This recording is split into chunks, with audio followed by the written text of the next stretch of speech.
Dios los bendiga en esta mañana. Ahora vamos a continuar con el tema de la santidad, la verdad y la presencia de Dios, con el camino en el lugar santo. Realmente a veces en las crónicas de la restauración de la iglesia se notará que vivió un tiempo cuando los santos cesaban de estar satisfechos con los cantos de sus servicios, un tiempo cuando los anhelos más profundos de sus corazones ascendían más allá de los sonidos de las exclamaciones y de aplaudir y batir las manos, un tiempo de transición cuando la adoración pura comenzó a llevarles hacia la verdadera presencia de Dios. Pero realmente nosotros, como dice su palabra, somos el templo de Dios.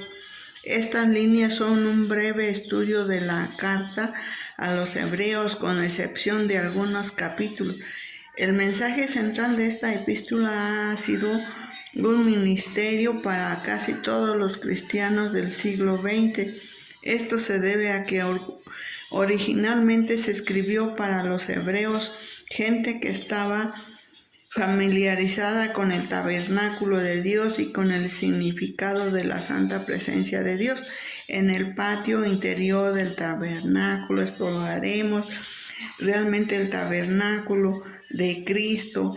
En el Nuevo Testamento ya ese tabernáculo nos representa a Cristo.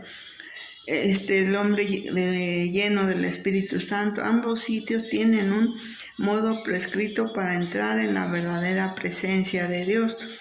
El apóstol Pablo nos dice: examinaos vosotros mismos, si estáis en la fe, probaos a vosotros mismos, o no os conocéis a vosotros mismos que Jesucristo está en vosotros, a menos que estéis reprobados. Esa es 2 Corintios 13:5. Y también en otra ocasión él pudo decir con todo como un desafío: ¿no sabéis que sois templo de Dios y que el Espíritu de Dios mora en vosotros? Realmente es lo que él decía, está en 1 Corintios 3:16. Y Jesús, cuando habló también en el mismo y por él mismo y por Dios Padre, prometió: el que me ama, mi palabra guardará, y mi Padre le amará, y vendremos a él y haremos morada con él. Ahí nos está prometiendo estar con Cristo, estar en donde Él está. Entonces tenemos que, es lo que dijo aquí Jesús mismo en Juan 14:23. Y tales declaraciones son tan enfáticas que casi todos los maestros de la Biblia rehúsan tratar con ellas, pues temen ser acusados de herejía. Sin embargo, la realidad increíble de la palabra de Dios no se puede alterar pese a todas las concesiones dentro de la iglesia. El significado santo de la palabra se levanta como una torre por encima de la incredulidad, de las tradiciones humanas. Hay un supremo llamamiento de Dios en Cristo Jesús, en Filipenses 3:14. No ignoraremos ni pasaremos con prisa ninguna de las palabras de Dios. Más bien se nos alienta a dedicarle tiempo a este mensaje, a estudiarlo, porque si no lo recibimos adecuadamente, ante nosotros se nos abrirá una puerta en lo más recóndito y secreto del Altísimo. O sea que tenemos que estudiar la palabra de Dios paso a paso. Y los atrios interior y exterior, había dos en el tabernáculo, el exterior y el interior. En nuestro espíritu está el Espíritu de Dios. Somos eternamente salvos, no por haber aceptado el cristianismo, sino por haber recibido el Espíritu verdadero de Jesucristo en nuestros corazones, y por medio de él tenemos la capacidad de ir ante Dios. En nuestro espíritu hay un sitio donde en realidad vive Cristo, una morada donde el Espíritu de Él y nuestro espíritu literalmente se tocan. Esta no es una cuestión de fe, es una cuestión de hecho.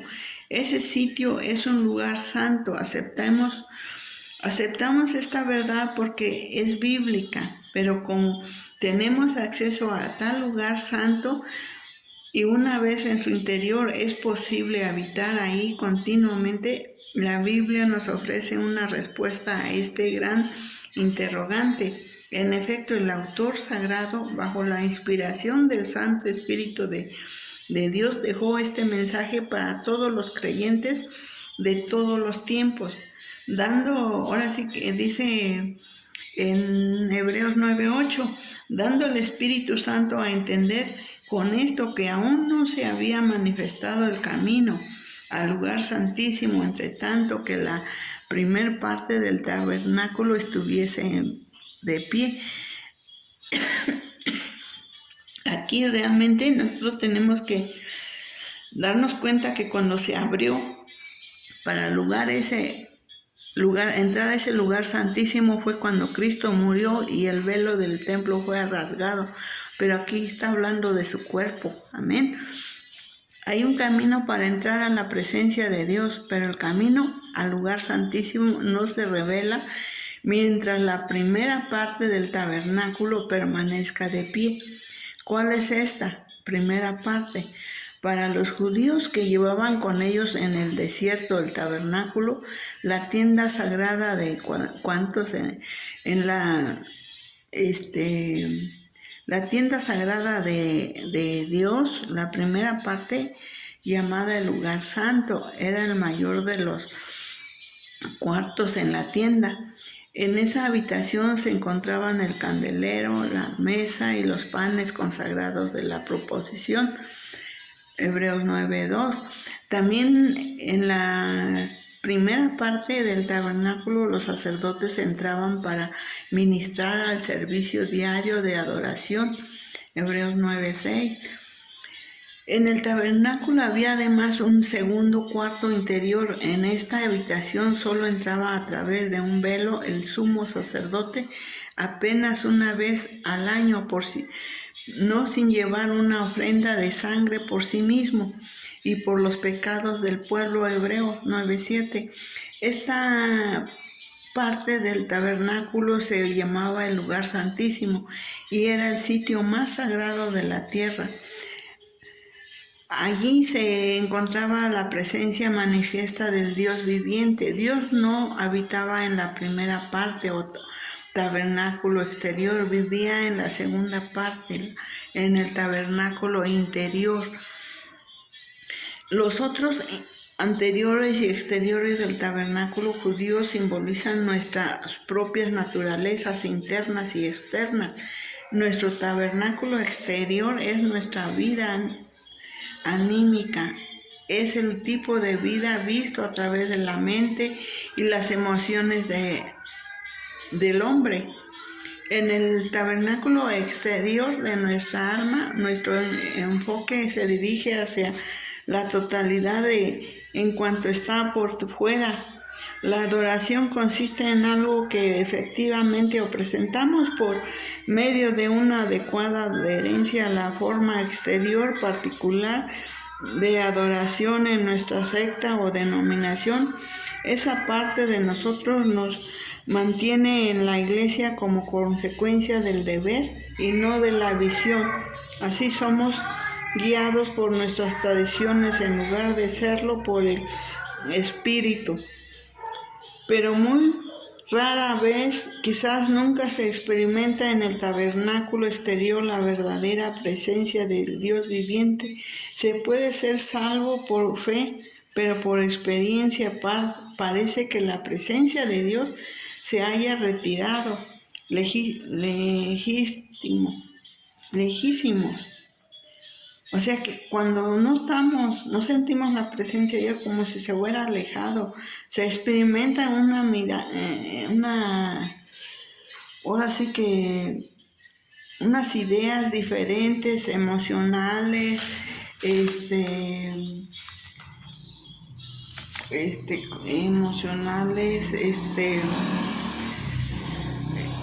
y mucha confusión con respecto al orden de la iglesia. Entonces,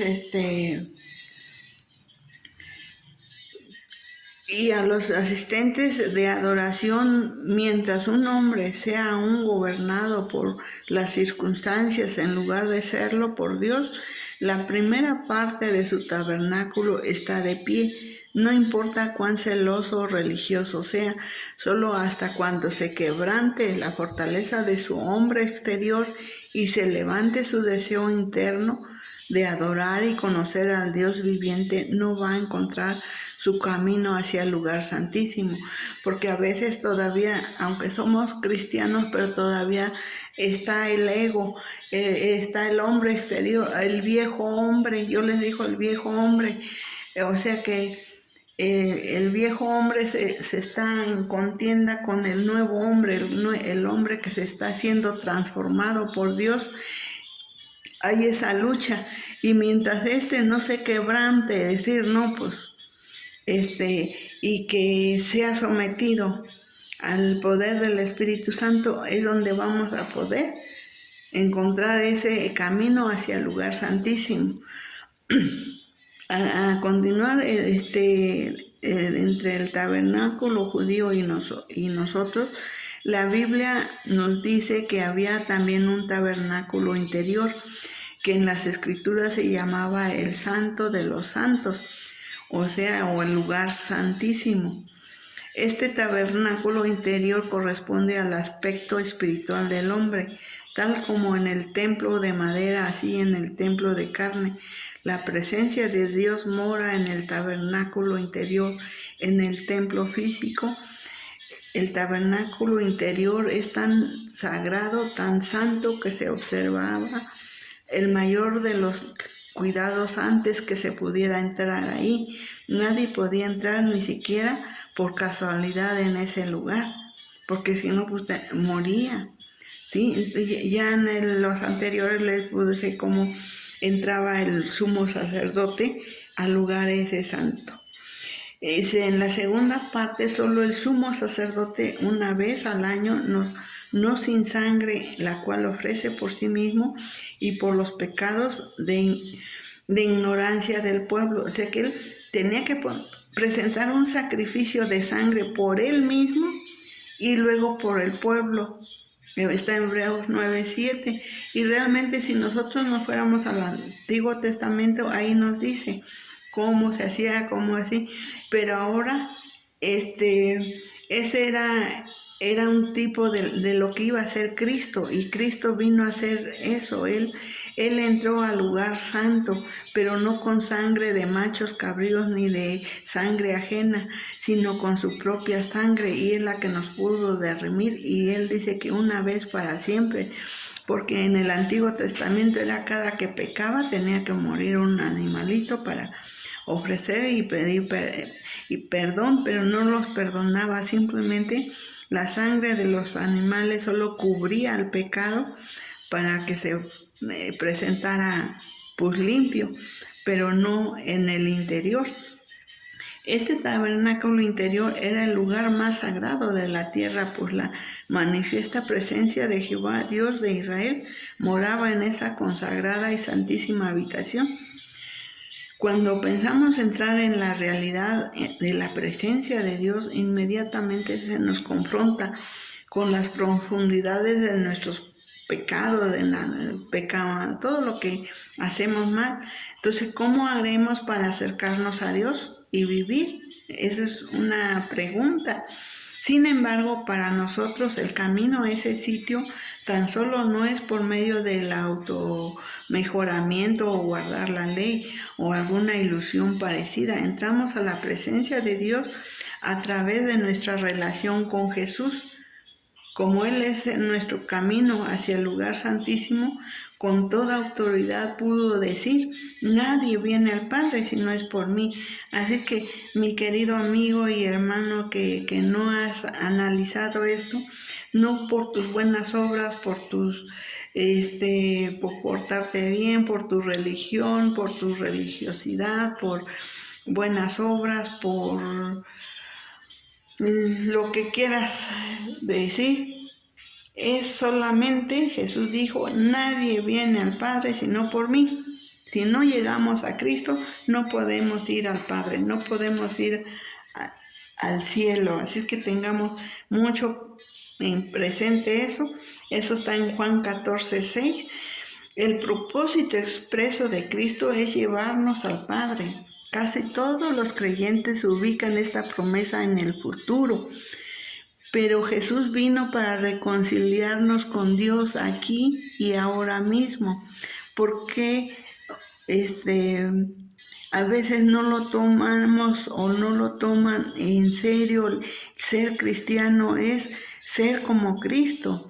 Y entonces no toman esta verdad, que esta verdad no se nos escape mucho de las imágenes, ideas y tradiciones que hemos usado para definir el cristianismo. Tienen cierto grado de engaño en sí mismas, no porque no sean ciertas, sino porque no se ubican lo suficiente dentro de la voluntad y la provisión de Dios. Las Escrituras afirman con toda sencillez, porque por medio de Él, los unos y los otros tenemos entrada por un mismo Espíritu al Padre. Está en Efesios 2:18. Nadie puede entrar, todos vamos a entrar. Y entonces, ¿por qué en las iglesias hay divisiones y todo eso? Todos tenemos que entrar por el mismo Espíritu de Cristo al Padre. La palabra continúa su proclama y así para decir que somos un templo santo en el Señor, en quien vosotros también sois juntamente edificados para morada de Dios en el Espíritu. Efesios 2:21 y 22. Entonces, un templo es para que esté Dios ahí con nosotros. Y Cristo debe de estar en nosotros.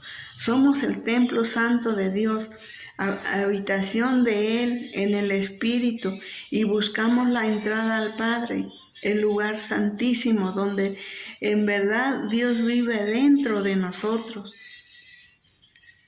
Es lo que tenemos que tomar bien en cuenta y ver. Y yo viendo esto, si somos el templo santo de Dios, ¿cómo voy a andar? Por ejemplo, ahorita lo que predomina para la juventud, para todo eso, es el pecado sexual. El que ahorita, no, pues no nos casamos, mejor vivimos y esto, mejor esto. La sexualidad solamente está permitida en la palabra de Dios dentro del matrimonio. Y si Dios lo permite, ahorita voy a dar unos temas sobre el matrimonio, pero solamente Dios sabe. Pero realmente yo decía al leer esto, cómo siendo cristianos le son infieles a veces a sus esposas, porque no han encontrado el camino al lugar santísimo. Pero ¿con qué objeto buscamos a Dios? Lo debemos buscar para adorarlo. Jesús dijo que el Padre buscaba adoradores. La adoración que satisface a Dios se debe originar solamente desde el lugar santísimo, donde la conciencia del hombre se despierta para el Espíritu de Dios. La adoración no viene de ningún sistema o forma de servicio, más bien debe provenir como el resultado de haber descubierto en su realidad al único todopoderoso en espíritu y en verdad. Juan 4:23. Ahora, a causa del pecado y de la vergüenza, todo hombre levanta alguna especie de barrera entre sí mismo y Dios.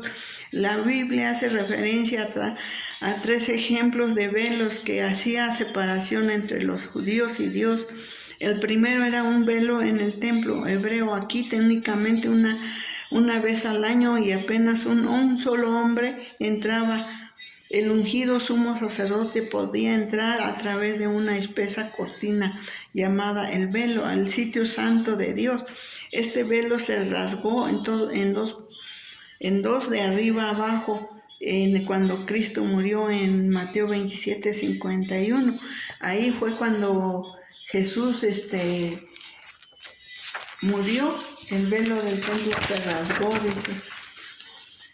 Y cuando él expiró fue cuando se rasgó. No solo separaba el lugar santo del lugar santísimo en el templo, sino también había separado el mundo de los hombres de la presencia de Dios. Se menciona un segundo velo, el que se ponía Moisés sobre el rostro después de haber hablado con el Señor. Aquí vemos una vez más que el velo se usaba para separar a Dios del pueblo, aunque el resplandor de la gloria se desvanecía. Ahí vemos cómo bajó de Moisés de la presencia de Dios cuando hablaba con él, que su rostro brillaba y tenía que cubrirse por el pueblo también. Por otra parte, Pablo habla de otro velo mucho menos perceptible que los anteriores y por tanto mucho más peligroso.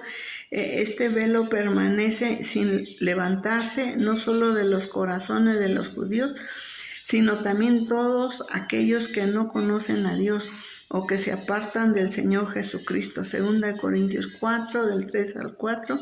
De este velo el apóstol había dicho antes, y aún hasta el día de hoy, cuando se lee a Moisés, el velo está puesto sobre el corazón de ellos. Pero cuando se conviertan al Señor, el velo se quitará, porque el Señor es el Espíritu, y donde está el Espíritu del Señor, ahí hay libertad. Por tanto, nosotros todos miramos a cara descubierta, como en un espejo, la gloria del Señor. Somos transformados de gloria en gloria en la misma imagen, como por el Espíritu del Señor. 2 Corintios 3, 15 al 18. Realmente esto es maravilloso que Él, al aceptar a Cristo, Él quita ese velo que nos está separando y nos pone el Espíritu Santo. Este tercer velo es el velo de la vida del yo, del ego, del que yo esto, yo lo otro.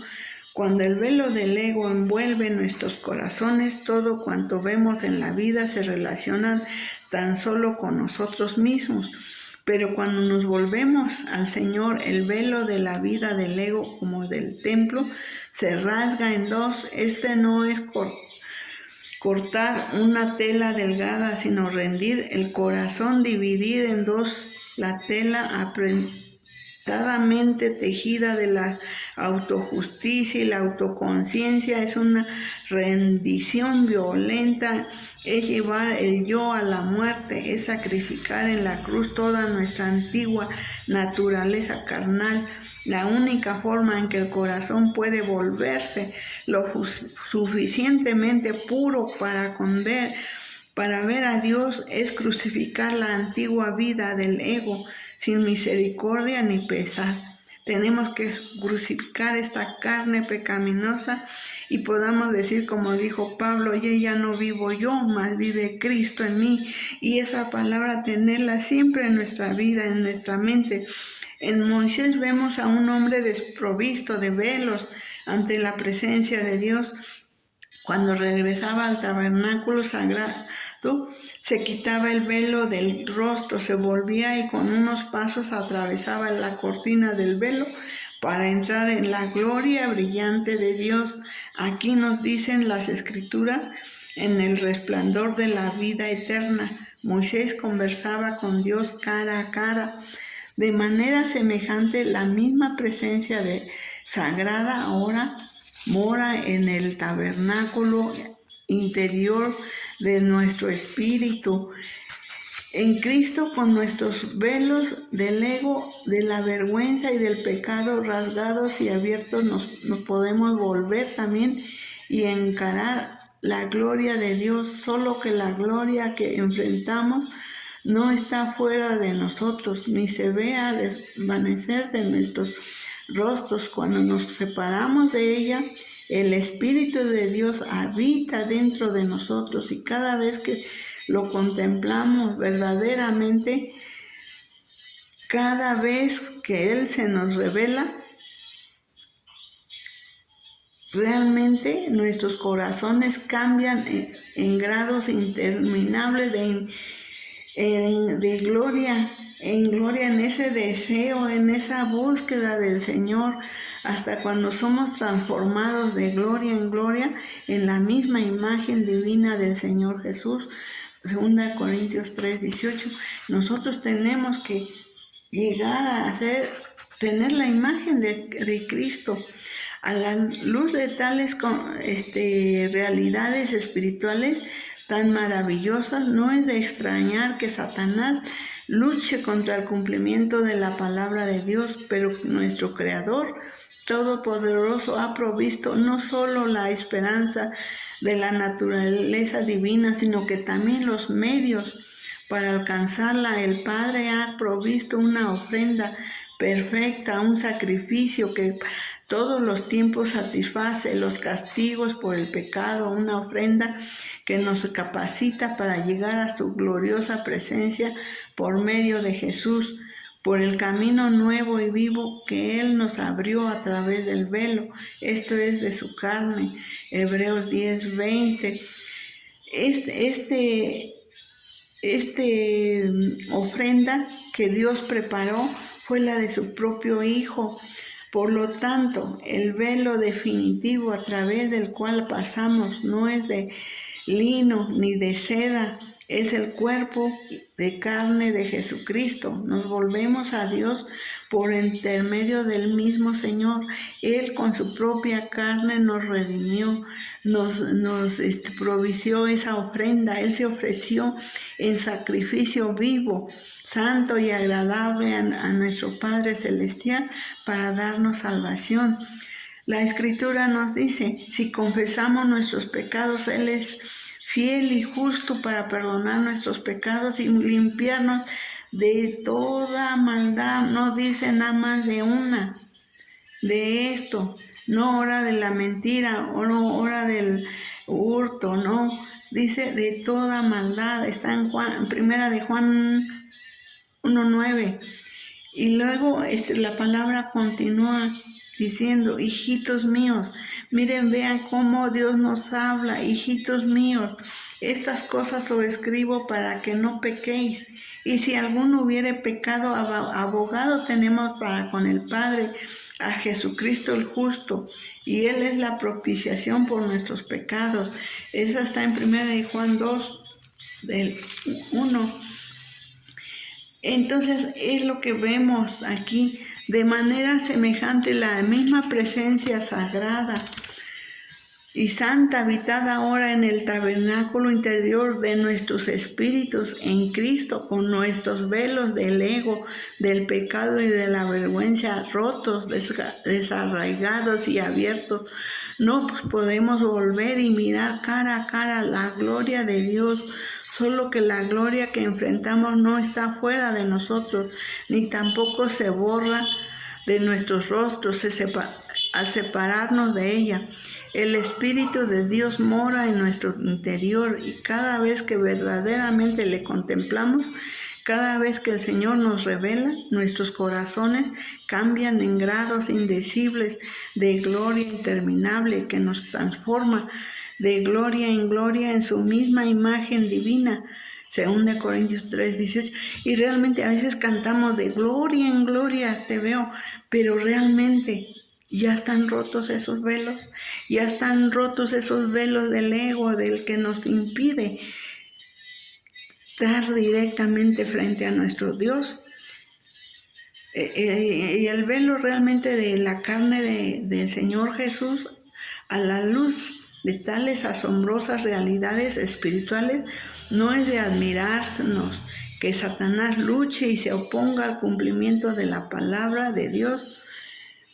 Sin embargo, Dios ha provisto no solo la esperanza de la naturaleza divina, sino también los medios para alcanzarla. El Padre suministró una ofrenda perfecta, un sacrificio que para todos los tiempos satisfaga. El sacrificio de Cristo no era para hace 2000 años, para hace 100 años, es para todos los que se quieran acercar y estén dispuestos a romper ese ese velo que los impide. Y las penas por el pecado, una ofrenda que nos capacita para entrar al lugar santísimo por la sangre de Jesucristo en la misma gloriosa presencia de Dios. En efecto, la Biblia dice, por el camino nuevo y vivo que Él nos abrió a través del velo, esto es de su carne, Hebreos 10:20. Entonces aquí vemos cómo Él nos abrió ese camino por su carne. Entonces es lo que nosotros tenemos que decir y estar bien conscientes y bien agradecidos. Y si estamos bien agradecidos, vamos a poderle darle tiempo para alabarlo a ese Cristo que no escatimó ni su propia vida. Veamos así que el velo final a través del cual pasamos no es hecho de la tela de ninguna clase, es la carne del cuerpo de nuestro Señor Jesús. Nos volvemos a Dios por medio de Él, por eso la Escritura nos dice, si confesamos nuestros pecados, Él es justo y perdonar nuestros pecados. Entonces realmente nosotros tenemos que ver eso. Y entonces todo esto nos lleva a que nosotros tomemos en cuenta que ahora sí que donde lo que Él hizo es perfecto y no dudemos, porque vamos a dudar. De donde realmente de donde ni aún el primer pacto fue instituido sin sangre, porque habiendo anunciado a Moisés todos los mandamientos de la ley, a todo el pueblo tomó la sangre de los becerros y de los machos cabríos con agua, lana, escarlata y hisopo, y roció el mismo libro y también a todo el pueblo, diciendo, esta es la sangre del pacto que Dios os ha mandado. Y además de esto roció también con la sangre el tabernáculo y todos los vasos para ministrar, y casi todo es purificado según la ley con sangre, y sin derramamiento de sangre no se hace remisión de pecados. Entonces, realmente bajo el pacto antiguo de Moisés roció la sangre de los animales sacrificados, sobre todo los que había en el tabernáculo. Con la sangre rociada limpia la suciedad básica de todas las cosas creadas. Lo que hizo Moisés al rociar la sangre en el tabernáculo terrenal, Jesús lo ha hecho en favor nuestro con su propia sangre bendita en el tabernáculo celestial, y eso que nos ha